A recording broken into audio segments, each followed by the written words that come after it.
Coogs House. All right, Monday, open up the basketball transfer portal window. Got a lot of questions about who could be a future Cougar. We'll look at a little bit of that and one of Kelvin Sampson's most controversial takes as head coach of Houston Cougar men's basketball.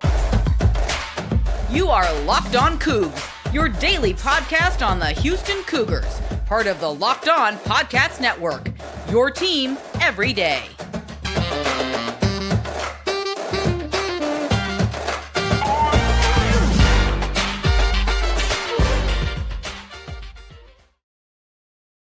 Welcome to Locked On Cougs, the podcast about your Houston Cougars.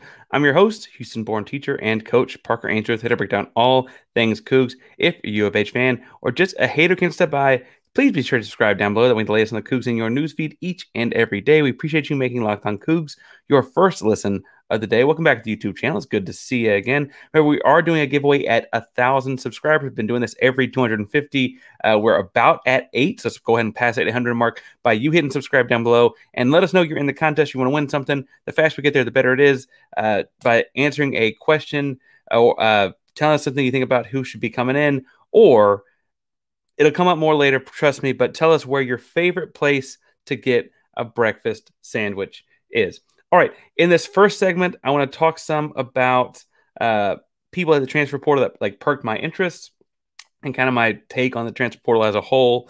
The second segment and third segment talk some more about what Kelvin Sampson had to say in his media availability, his radio show he does on Mondays, some insight to the background of the Houston Cougar approach to the tournament and those kinds of things along the way there.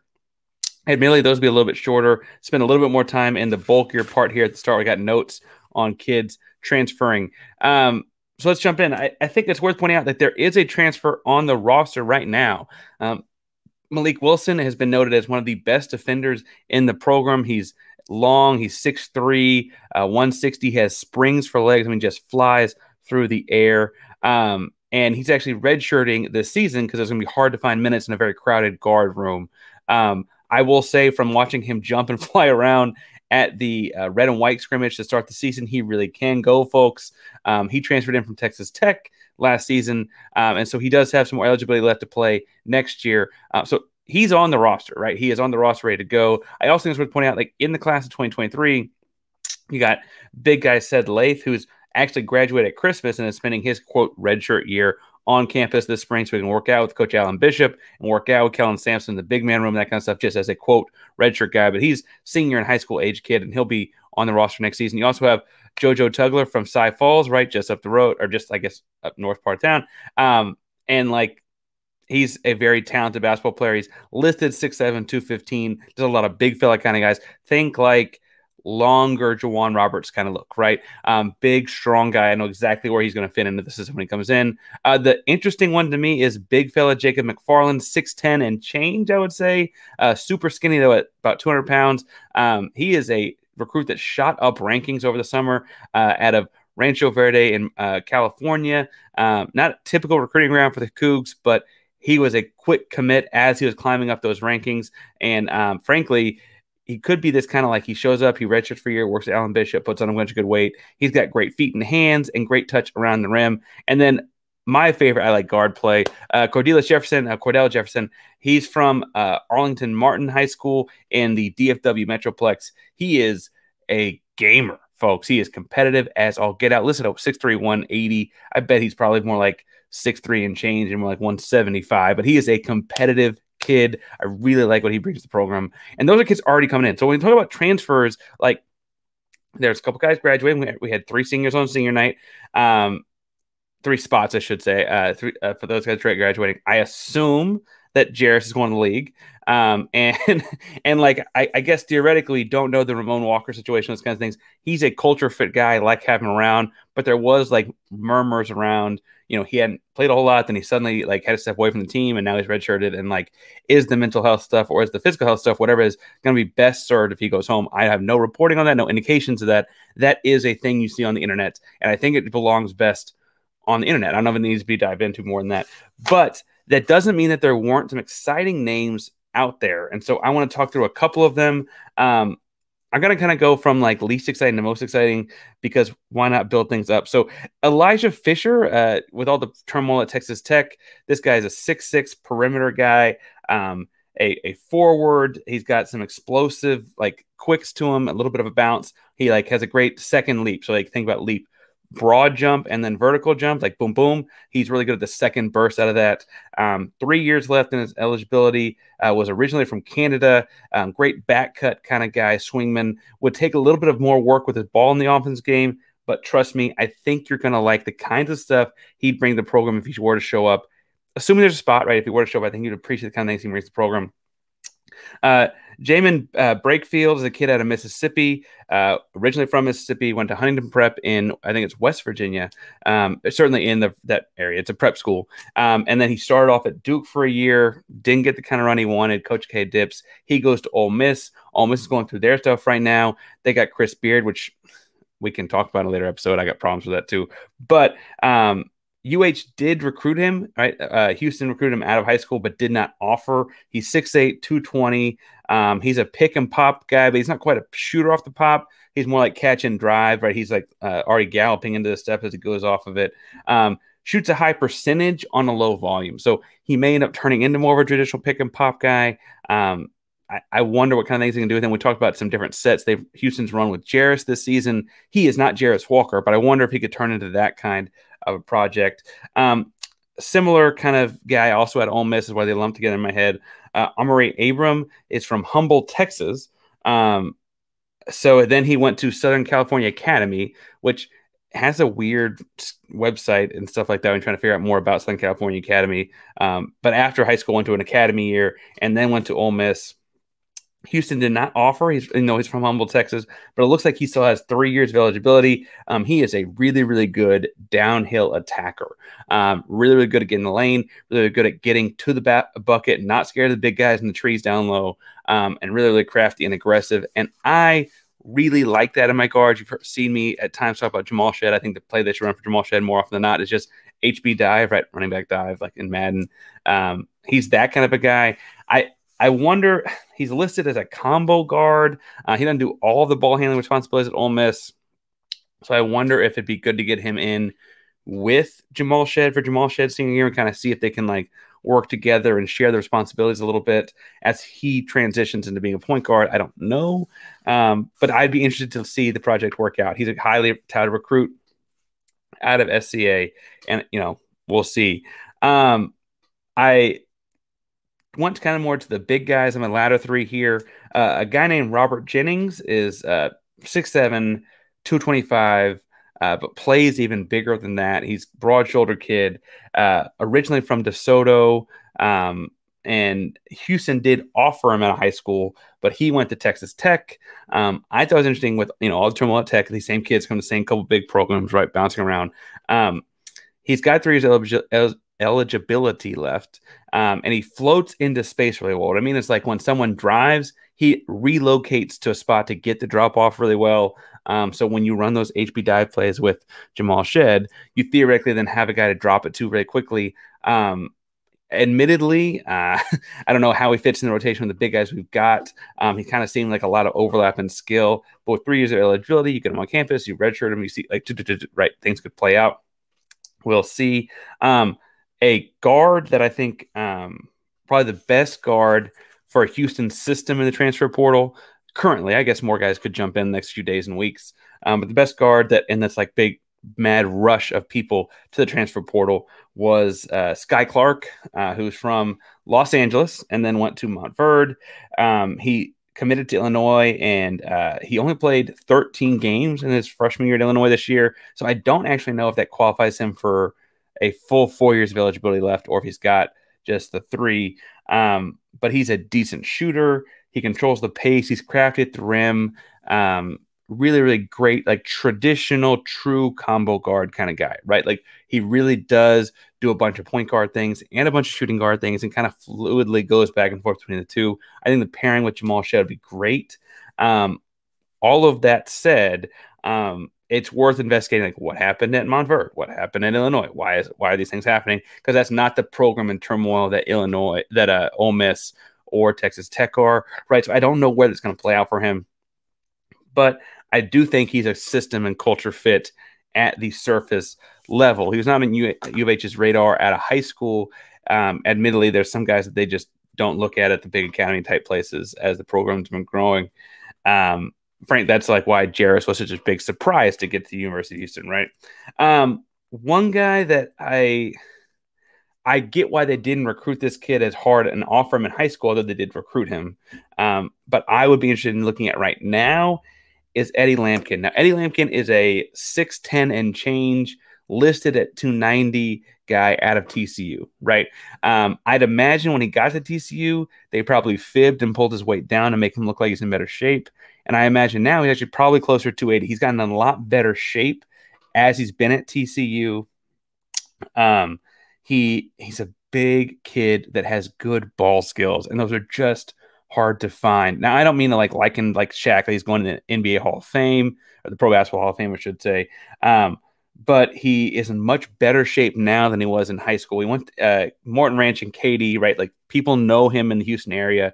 He wouldn't like it'd be a good recruit pitch to bring him back home. And he might be the kid, if we're going to get one transfer out of anyone, that I want the most. I know we've got big guys on the roster, but the way that Juwan plays that traditional power forward spot so well, has me wondering what he would look like if he had a force down low and kind of let Juwan roam a little bit more. Because when Juwan's playing the center, frankly, in a lot of ways he's playing out of position. He passes well enough to be a more traditional passing power forward. He's got Eddie Lampkin, this is, as a 6'10 and change, 290-ish guy, has really good like 2 and 3 dribble moves. Not like a lot of like ball hand like the Professor or Hot Sauce or whatever Man One mixtapes, but decisive 1-2 boom, right? Right dribble, spin left, finish, right? Left dribble, cross back right, finish the right hook, right? Back down, spin, right? Like all those kinds of 3-ish dribble moves that a post has to be able to do. He's a great feet and hands for that. The biggest problem with him at TCU, and I don't mean this, it was his motor, right? He's continuing to work himself into shape in a way that, like, you know, it sounds like there was some headbutting with coaches at TCU. They didn't say it was about the getting in shape thing, but when he put his name in the transfer portal, there was some text messages screenshotted that went viral about like he didn't feel like the family atmosphere there was actually like they thought it was going to be when he signed up. It's been 2 years, all those kind of things. It's ugly, but you can go there and check it out. I think Houston's got that family atmosphere and culture. It can continue to foster this. And again, Houston was interested enough to be recruiting him in high school. They just didn't offer. And I wonder if the thought was, with the way Houston plays, the level of shape he was in as a high school senior would have been really hard to translate into what Houston does. As you've seen him dedicate himself to his body and his craft and getting in better shape, I wonder if like things start to fill out a little differently. And like, is it worth a 2-year flyer on? I admit that part of this is because he's a kid from Katy. Part of this is because as a heavier kid myself, I acknowledge the idea like he's getting in better shape. This needs to be rewarded. Like he's doing the things that look like he wants to do the thing for real. And frankly, I really do think the family atmosphere thing at Houston works.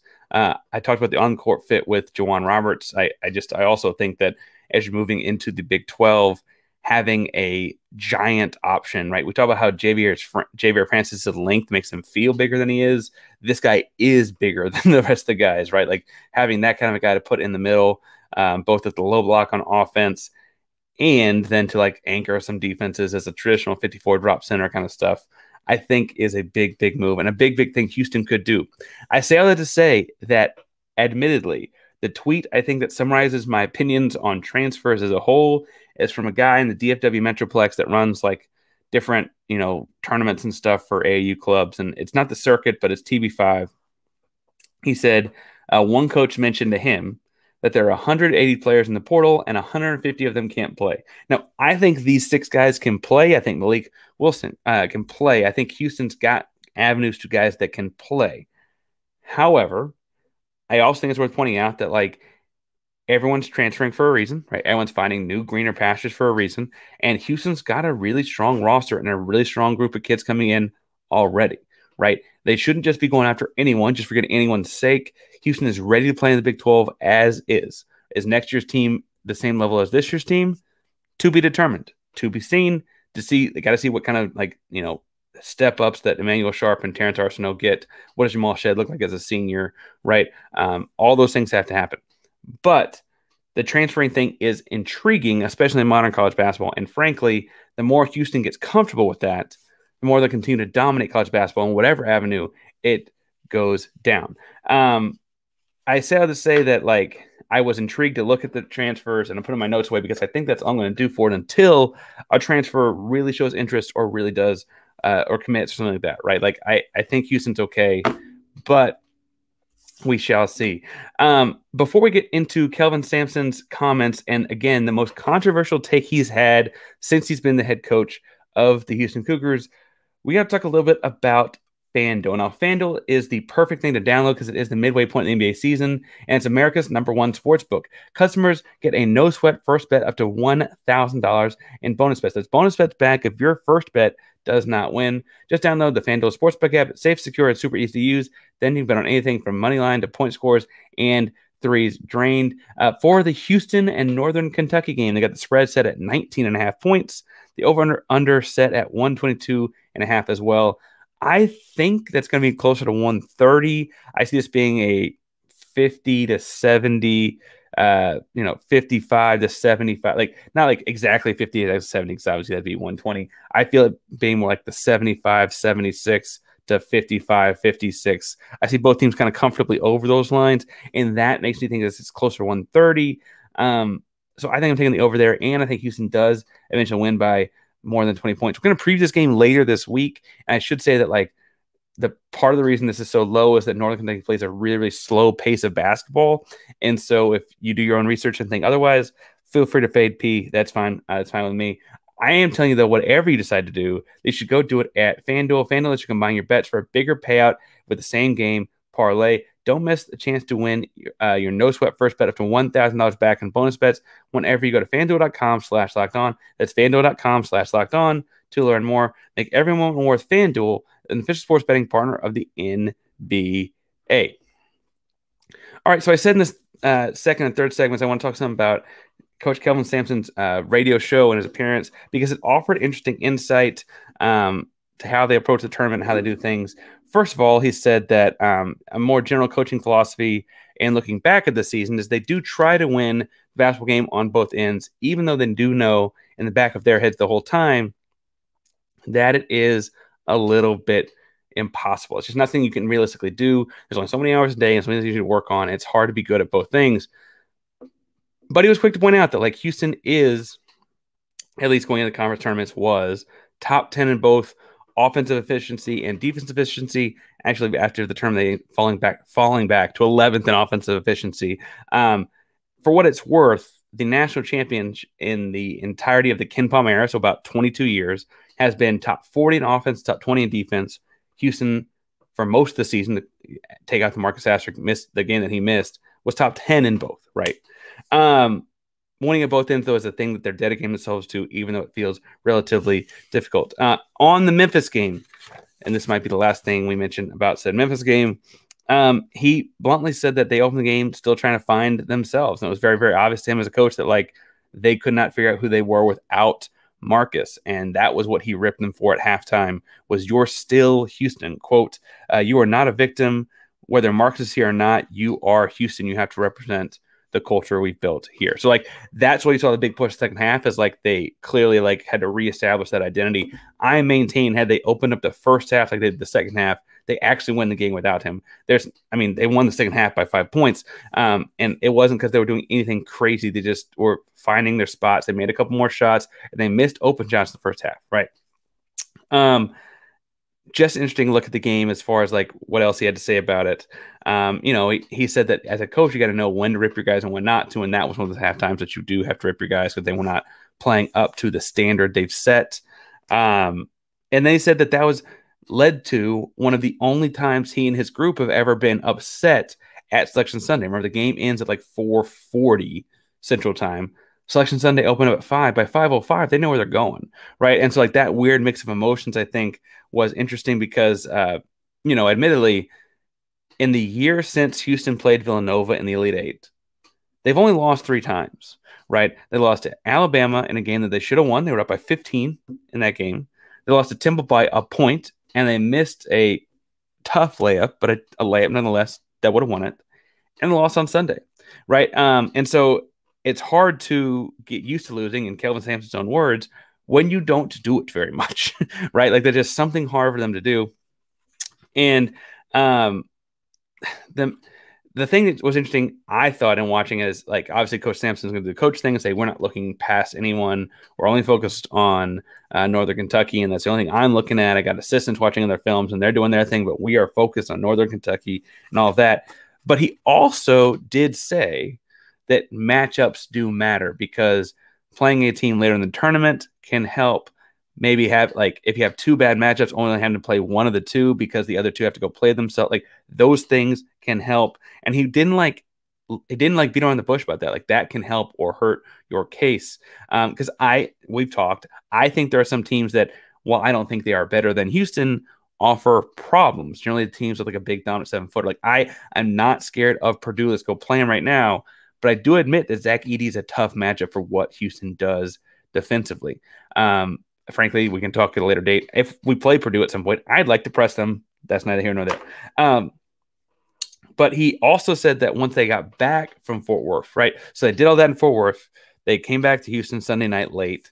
And he then, like, took the freshmen, because everyone played over the weekend, so no one had to go do, like, no player things or whatever. He pulled the freshmen aside, Jarace, Emmanuel, and Terrence, and, like, talked them through what that tournament's about to look like, right? Because all the other guys just made a deep run last year. Several of these guys also made a deep run the year before that, right? Like, the idea that having to explain what the NCAA tournament is like to a team with some guys that have played in, Elite Eight games and Final Four games kind of feels like silly. But he did have to pull those guys to talk about, like, look, Jarace, I know you played at, national high school championship games. Terrence Arsenault, you hit buzzer beaters in UIL state championship games to go to overtime and then hit another one in that overtime to both buzzers, right? However, this is what this tournament's going to look like. And he laid out what the travel looked like. He, like, laid out the game plan for them in a way that was, like, frankly refreshing, because we think about, like, this team is a weird balance of old and young.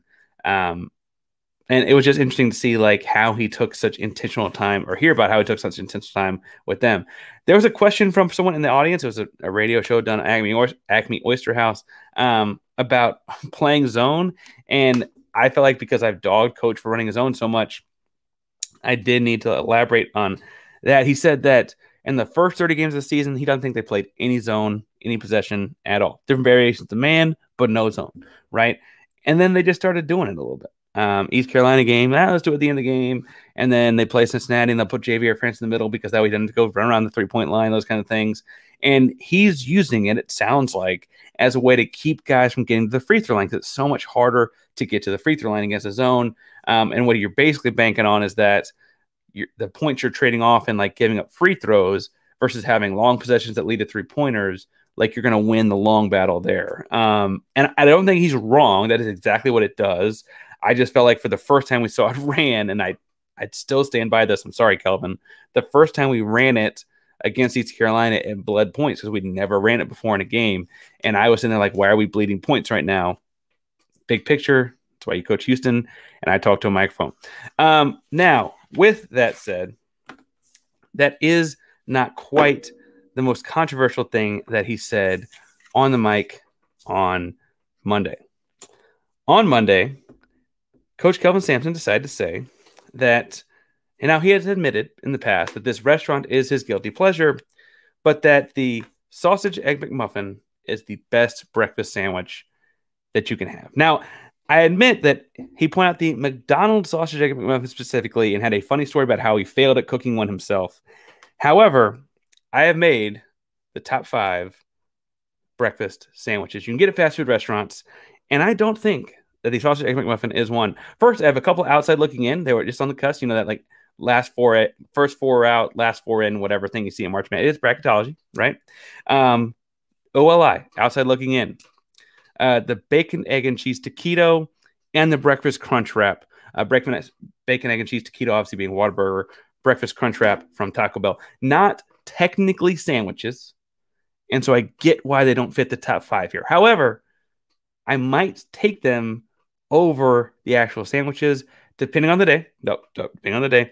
And frankly, I am a very big breakfast taco person myself. That said, I think Sampson's wrong here. I think that like if you're expanding it just slightly, might have to put those in the top 5. But they're not in because it's not, right? The top 5, number 5, chicken minis. Biscuits and chicken, right? Chicken minis from Chick-fil-A. Number 4, and this is a little bit bougie, but the bacon Gouda sandwich from Starbucks, obviously, right? Delicious. Number 3, Wendy's Bacon Breakfastator. Breakfast Baconator. Can't say it 3 times fast, so it's only 3, but a lot of bacon. Who doesn't like bacon at breakfast time? Number 2, Sampson, I got you, the sausage egg McMuffin. But the number 1 breakfast sandwich is obviously the Whataburger honey chicken biscuit. This isn't close. Honey butter chicken biscuit is the best breakfast sandwich in America. It's not close. If you're listening and you're not from Houston yet, trust me, when you come to Final Four in Houston, you're cheering on the Cougs and those kind of things, find a Whataburger, get a honey butter chicken biscuit right now. It's the best thing to go. In fact, it's kind of late, and we'll see if that's not what I go do in a moment. That's the best breakfast sandwich out there. That's the most I've ever disagreed with Kelvin Sampson. I think about anything. If you have a better option or think that you want to try and argue for something better, hit me in the comments below or find me on Twitter at Painsworth512, PAINSWRTH512 on Twitter, Instagram, TikTok, our social media handles. I'm happy to talk all things Cougar basketball, football, baseball has started. NBA drafts coming up, NFL drafts coming. We got guys in both of those. Talk about the Rockets. They won on Monday night. Astros, hopefully defending World Series, those kind of things. All things Houston sports or breakfast sandwiches at Painsworth512, PAINSWRTH512. Thank you all so much for tuning in today. Locked On Cougs, the primary Locked On Podcast Network. I'm going to recommend that your second listen of the day be Locked On College Basketball. Andy and Isaac are doing a great job covering the entire tournament, all March Madness long. Thank you all so much for watching. And remember, go Cougs.